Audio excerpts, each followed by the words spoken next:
जी अपनी तीनों बेटियों ईशा, मोहिनी और सुहाना की शादी 3 घर जमाई लड़कों के साथ करवा देती है। उन्हें लगता है कि ये लड़के शायद घर का कामकाज संभाल लेंगे, लेकिन उनके तीनों घर जमाई बहुत आलसी थे। वो नौकरी भी नहीं करते थे और बाहर का काम भी नहीं। कावेरी जी ने अपनी बेटियों से कहा कि वो प्रेगनेंसी का बहाना बनाकर अपने पतियों को सबक सिखाए। अब सुनिए आगे। मम्मी, आपने जैसा कहा था हमने वैसा ही किया, लेकिन देखिए ना, विवेक का हाल तो वैसा का वैसा ही है। घर में ना सुबह का नाश्ता बनता है और ना खाना। नौकरी पर जाने की बात करूं तो खाने को दौड़ते हैं मुझे। हाँ मम्मी, मैंने भी सुमित को कितनी बार कहा कि अगर नौकरी नहीं करनी तो कोई छोटी सी दुकान ही खोल लो। घर का खर्चा कैसे चलेगा? देखो दोपहर के 12 बजने आए और जनाब अभी तक सो रहे हैं। हाँ मम्मी, ईशा और सुहाना ठीक कहती हैं। अविनाश का भी यही हाल है। जब मैंने अपनी प्रेगनेंसी के बारे में कहा तो मुझसे कहने लगा, अरे दूसरी लड़कियां तो 9-9 महीने तक नौकरी करती है, बस डिलीवरी के टाइम छुट्टी लेती है। मोहिनी, तुम भी नौकरी करो। अब मुझे कहाँ नौकरी मिलेगी? मम्मी बताओ, अब मैं क्या करूँ?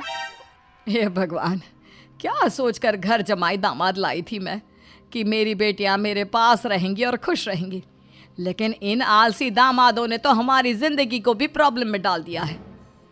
मैं तो कहती हूँ मम्मी, हम लोग वापस अपनी जॉब पर जाना शुरू कर देते हैं। बता देते हैं इन लोगों को कि हमने प्रेगनेंसी का बहाना किया है। नहीं नहीं बेटा, ऐसी गलती भी मत करना। अगर तुमने ऐसा किया तो इन तीनों की आदत और ख़राब हो जाएगी। अरे आज नहीं तो कल कभी तो तुम प्रेग्नेंट होगी, तब वापस यही प्रॉब्लम आएगी। तब क्या करोगी तुम तीनों? हाँ मम्मी, आपकी बात तो बिल्कुल सही है। इन लोगों को तो सुधारना ही पड़ेगा। लेकिन कैसे? अपने बच्चों के आने की खबर सुनकर भी इन लोगों पर कोई असर नहीं हो रहा। पैसे कमाने के लिए घर से बाहर निकलना ही नहीं चाहते ये तीनों। अब मेरे दिमाग में एक प्लान आया है। तुम तीनों चिंता मत करो, उन तीनों को बुलाओ, फिर मैं बात करती हूँ। थोड़ी देर बाद कावेरी जी अपने तीनों दामादों को सामने बुलाकर अपनी बात कहना शुरू करती हैं। अविनाश, सुमित और विवेक, देखो बेटा, मैं ना तुम तीनों से बड़ा प्यार करती हूँ, इसीलिए तो तुम्हें घर जमाई बना कर रखा है मैंने। अरे मम्मी जी, सीधे सीधे कहिए ना, क्या बात है? प्यार तो हम भी आपको बहुत करते हैं। अरे मम्मी जी, आपकी इज्जत भी बहुत करते हैं। अरे भाई, आपके जैसी सास और कमाने वाली बीवी सबको मिलती है क्या? हाँ मम्मी, विवेक और सुमित ठीक कह रहे हैं। आपकी बेटी से शादी करके मेरी तो ज़िंदगी ही अच्छी हो गई है। जानती हूँ मैं, और ये भी जानती हूँ कि तुम तीनों अपनी अपनी बीवियों से बहुत प्यार करते हो।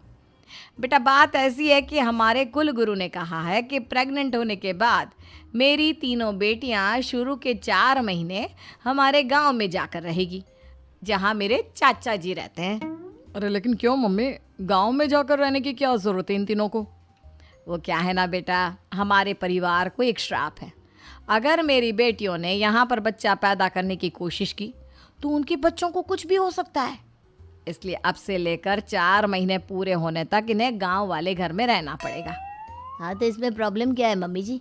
हम भी वहाँ जाकर रहेंगे, पिकनिक मनाएंगे। अरे भाई, बीवी जहाँ हम भी वहाँ।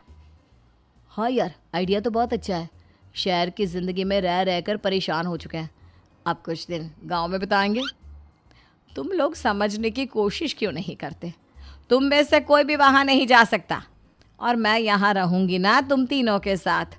4 महीने की तो बात है, उसके बाद ये तीनों ही लौट कर आ जाएंगी। ठीक है मम्मी जी,